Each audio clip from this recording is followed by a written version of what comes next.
Falando em gráficos, a gente pode dizer aí que cada personagem teve um capricho da Capcom que é exemplar.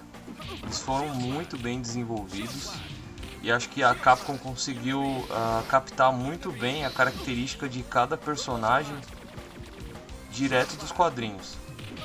A gente percebe que o jogo é bem colorido, as cores e as animações deixam os personagens muito interessantes e, na minha opinião, deixa muito o jogo 3D aí com inveja, né?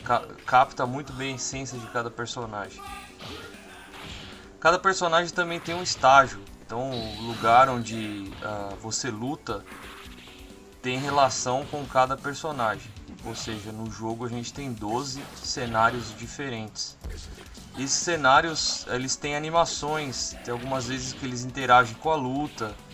Então, o carrossel do Hulk, por exemplo, ele quebra, ele liga, ele ilumina no meio da luta. O cenário do Wolverine é uma ponte pêncil umas cataratas canadenses e a ponte vai caindo conforme você vai lutando.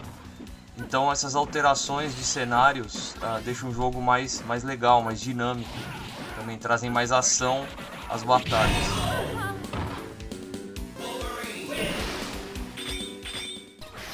E o design dos personagens dos cenários, eles interagem muito bem. Então não causa aquela dissonância entre um e outro. Elas fazem parte de um mesmo conjunto artístico. Isso cria uma identidade visual para o jogo. Você acaba dando para o jogo uma característica de desenho. Parece que você está vendo um desenho animado da Marvel. Tem alguns efeitos de luz também.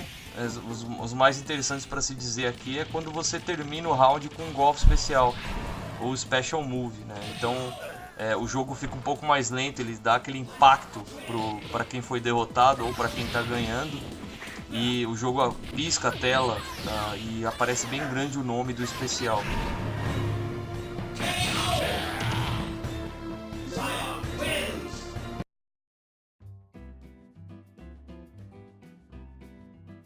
Bom, galera, roteiro. Uma história assim, uma mega saga, onde um vilão consegue um poder de um deus, às vezes a gente pode pensar que tem um roteiro um pouco previsível. Algumas partes sim, são previsíveis, mas é uma história divertida, uma mega saga de super-herói. Para quem gosta de super-herói, é interessante. O Jim Starlin ele tem uma narrativa gráfica clássica, então ele sabe contar a história de super-herói. Como tem um monte de personagem que todo mundo gosta envolvido e é aquela coisa mega ultra poderosa, chama atenção. E o Jim Starlin conta isso muito bem. Ele sabe conduzir através da narrativa gráfica e fazer uma história bem divertida de super-herói. Para não dizer da arte do Jorge Pérez nas 3 primeiras edições, né? O Jorge Pérez é mestre. Então, juntando os dois mestres aí, a gente pode dizer que é uma história divertida e recomendado para quem gosta de super-herói. E a gente tem aquele roteiro que, como eu disse, é previsível, não é? Então vai ser aquele negócio clássico. A gente vai começar com o Thanos gozando do poder, ele tá ali experimentando o poder, tá todo fodalhão com a manopla, e ele tá tentando, como sempre, chamar a atenção da morte, ele tá tentando conquistar a morte. E a morte não tá nem aí pra ele, né? Ele foi, na verdade, ressuscitado pela morte, então ele tinha sido já vencido pelos heróis em algumas histórias passadas, e a morte ressuscitou ele. E ele foi em busca de mais poder, né? Então a morte, isso saiu pela editora Abril, em Thanos em Busca do Poder. E a morte, ela ressuscitou ele foi atrás das gemas e ficou mais forte que a própria morte. E aí nessa ressurreição do Thanos, ele prometeu para a morte que ele ia matar metade do universo. Então a morte, com o intuito, estava dizendo que estava desbalanceado, aí tinha mais gente viva do que gente morrendo, mais gente vivendo do que gente morrendo. E aí ela queria que o Thanos matasse metade do universo. E aí nessa aí de tentar chamar a atenção dela ou não, ele foi lá e matou de fato a metade do universo, nessa tentativa de chamar a atenção dela. E aí a morte também não está nem aí, ou seja, quando aconteceu essa catástrofe, não foi só na Terra, foi todo o universo. isso acabou sendo mostrando uma ameaça para quem estava na Terra. Em todos os outros universos, a gente vê os Krees, que é uma raça extraterrestre, falando, a gente vê os Skrulls e eles são inimigos, eles se culpam achando que eles estão responsáveis por esse acontecimento.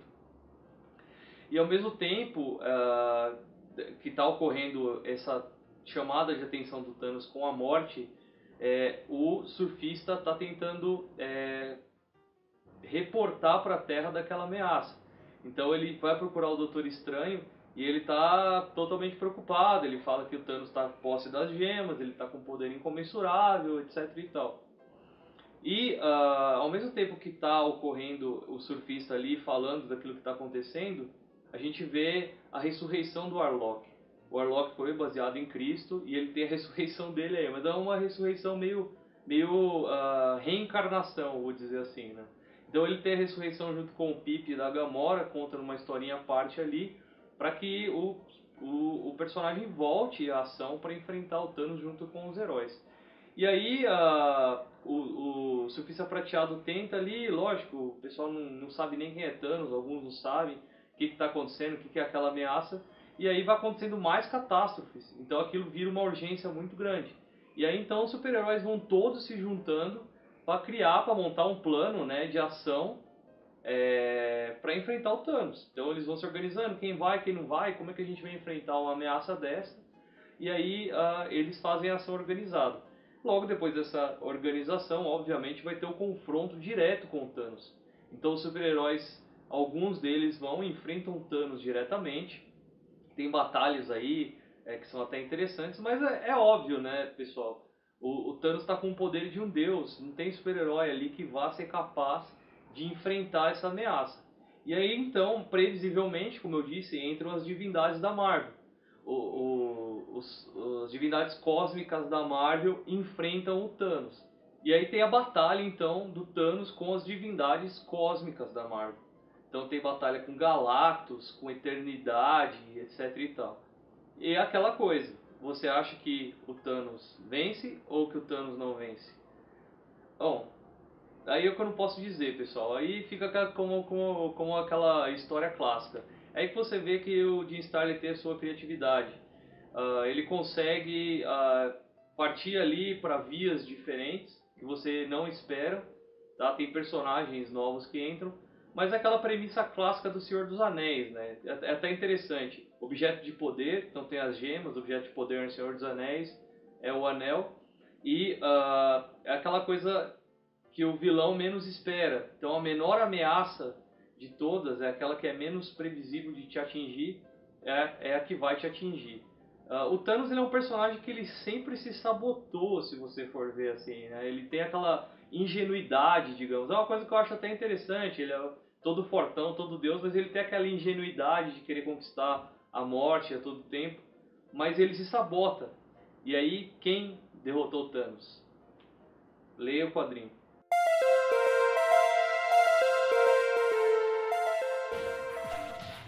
Em relação ao áudio, a gente pode concluir que também teve um belo capricho aí da Capcom e contribui bastante para a experiência positiva do jogo.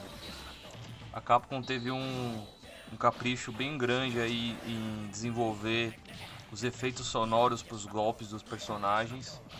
Então, se você perceber bem, tem a defesa do Blackheart, ela tem um som diferente.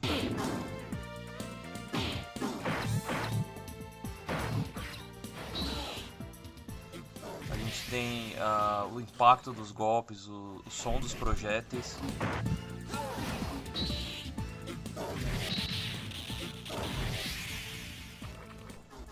Tudo muito bem desenvolvido, muito bem detalhado. Para não dizer da dublagem, né? A Capcom caprichou bastante aí na dublagem dos personagens. Eu particularmente não joguei a versão japonesa do jogo. Não sei se a dublagem japonesa é diferente da inglês. Mas a voz dos personagens é bem legal. Capitão América tem uma dublagem excepcional. O Homem-Aranha, o Homem de Ferro. Stars and stripes. Shield slash. Shield slash. Shield slash. Stars and stripes. Stars and stripes. Midas says tingle. Web ball, web ball, web ball, web ball, proton web ball. Também acaba engrandecendo aí a presença de cada personagem no jogo. Como a Capcom já fez a escola com o Street Fighter, aqui não é muito diferente não. Eles trouxeram uma trilha sonora para cada estágio. Então os 12 estágios de cada personagem também tem uma música que é tocada nesse estágio, que tenta representar, captar a essência do personagem, assim como a Capcom fez muito bem no Street Fighter. Então aqui é a mesma coisa, cada personagem tem sua trilha sonora, sua música.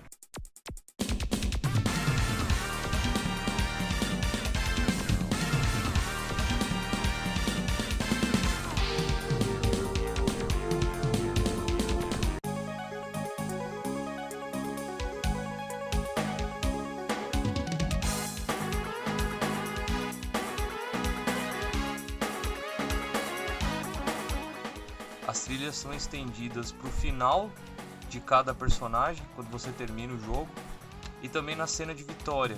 Então, no intervalo de cada batalha, quando o personagem ganha, existe uma animação que mostra uma imagem do personagem e uma frase dele. E ali também tem uma música específica que faz parte da trilha do personagem.